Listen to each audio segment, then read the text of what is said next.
as much as I looked at their schedule and say, why are we playing a team and then playing them again 2 weeks later, it's fitting that the two best teams are playing where one will win the conference championship. And that's what we've got. We've got the two best teams in the league over an 18-game schedule, which is as taxing as it could be in all sorts of environments, home and away, injury, and all sorts of things that factor into a long season, that are both playing to win the conference championship. If you had said the winner of the league is going to be 16-2, and said that in October, I would have said, I don't think so. I would have said 4 losses will have a good chance to tie for it. But 16-2 is going to win the league. So we're a good team. New Mexico's a good team. They got the best of us and then some in their building, and our goal is to find a way to get a win tomorrow against them. I don't need to go into all the challenges that they present. They're good at a lot of things. So are we.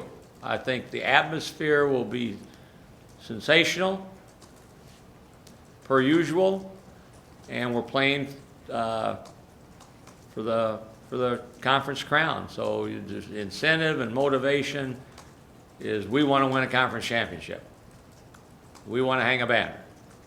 And this game is a game we have to win in order to do that. Anything for me? Steve, what can you do differently this time against New Mexico? Well, we've got to make sure that we don't allow the ball to come in at ease to the low post. And they got maybe a few more touches in there, right in the sweet spot, 2 feet in the paint than normal, but they're big and they're good and they throw the ball inside.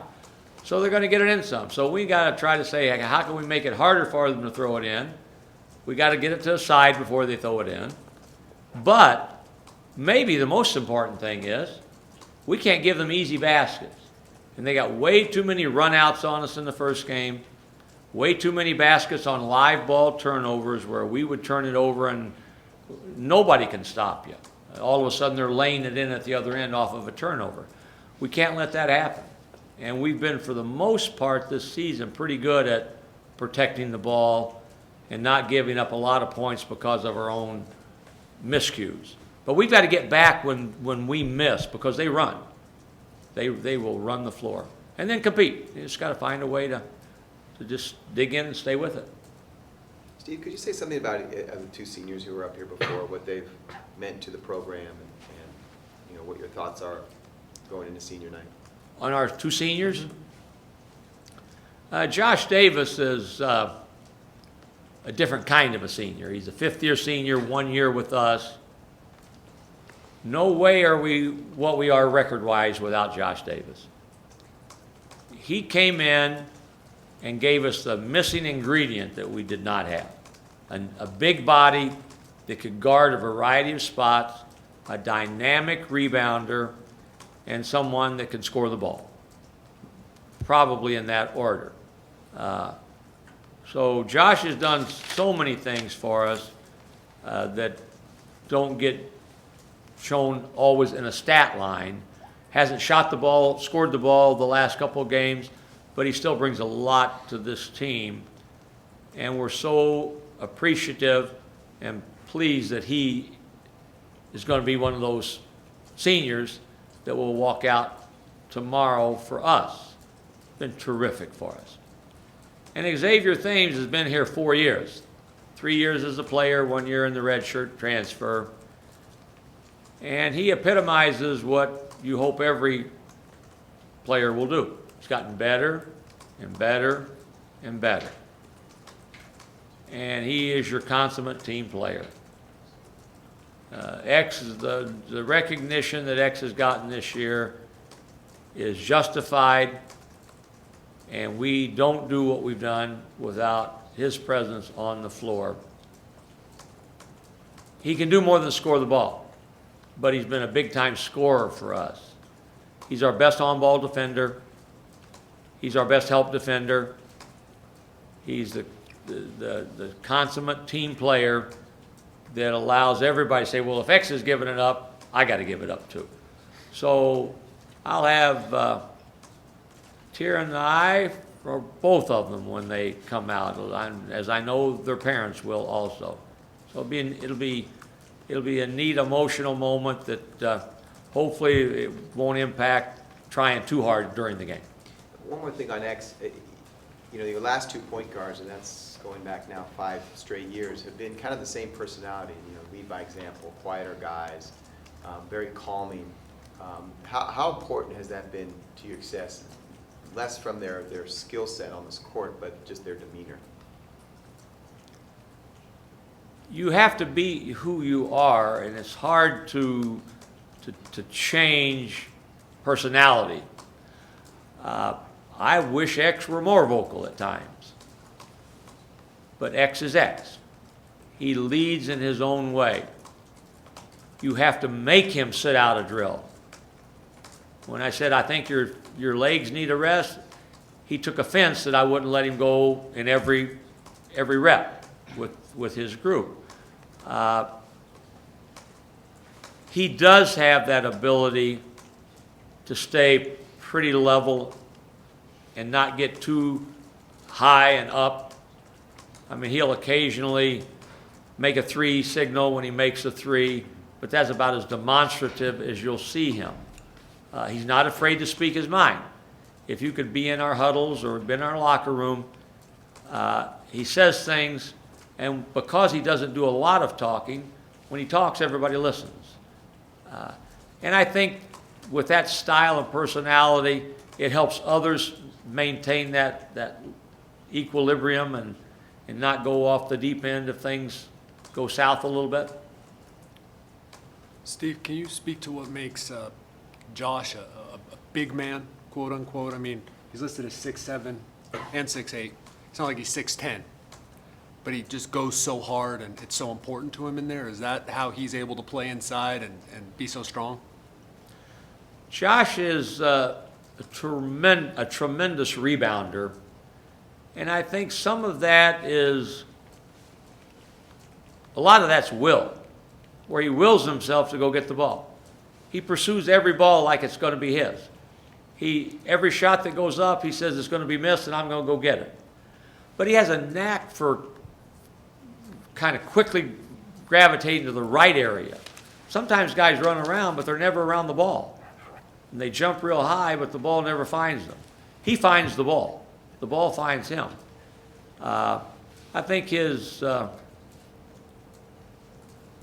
we call it sometimes motor, his ability to really play hard sets him apart from most players of his size or athleticism. What has been a little different? I mean, the stats are down a little bit. I know he does other things that you've referred to, but I just wonder what's been different, if anything, with him? I think Josh is offensively got a little anxious, and at times, and he was in this morning watching film, and I said, what are you up to? And he said, I'm just watching some tape. He said, I need to take one more dribble at times to get, rather than shooting it with a little bit of a lunge, take one more dribble and get it to the rim, not worry about getting the shot blocked, not worry about some guy bumping into him. So I think that's part of it, and part of it is we got other guys that are shooting the ball too, and he's not getting as many touches as maybe he did. I know he's not getting the touches he did at Tulane, but we got a lot of guys that can score the ball, and I mean, obviously he can't be 0 for 5 if we want to make a run tonight or tomorrow and make a run in the conference tournament and beyond that. So I think it's a little bit of him and just slowing down a little bit with his offense when he has the ball. When he has the ball, not pursuing the ball, but when he has the ball, preparing to make a move. Coach, the word revenge has been thrown about. Is that something you can think about or even talk about going into this game? I don't think anybody in our locker rooms talked about revenge. I mean, we're playing for a conference championship. We know we got throttled at their building. I mean, maybe that's a word that you could use, but we got so many reasons why we will be ready to play tomorrow. And the number one is we're playing for the outright conference championship against another team doing the same thing. Two really good teams playing one another. And we've had great games with New Mexico over the years. We've had some crazy games. Nobody thought we'd get beat as badly as we did this year when we played them. Nobody thought they would score 34 points when they came here last year and played. And crazy things happen in this game. That got it? Have you guys played with the, I was asking Josh about it, he said Winston, I guess, early in the season when you guys were picked fourth, I guess prior to the season, he said you guys have been playing with a chip on your shoulder all season long. Is that the case? Sounds good, but, you know, I don't know that you go say, well, the whole world's against us, it's us against everybody else. I think if you look at the projections preseason going in, I must say we were a close fourth. We were closer to second than we were to fourth, but we were picked fourth, and New Mexico was picked first unanimously because they got everybody back. Had 4 starters back from a team that won the league and the tournament last year, so everybody's going to pick them to be first. Doesn't always turn out the way it's predicted. We thought we would be good. We're very excited that we're 26-3 good, and equally excited that we're playing tomorrow, and I'm repeating myself, for the most important game to win the conference championship. Coach, with Bear, so have you seen anyone really improve as he has, you know, from year to year? I mean, when you played him last year, years before, like, did you see any flashes of him showing what he's shown this year in particular? Barstow's the most improved player in the country. I watched tape on him from last year when we played them. He doesn't look like the same player. Physically, he doesn't look like the same player. He's changed his body. It's significant, though, his look a year ago as opposed to now. And his game has come right along with that. He's a tremendous basketball player. He knows it, and they know it, and so he gets a lot of touches. So he's a good player.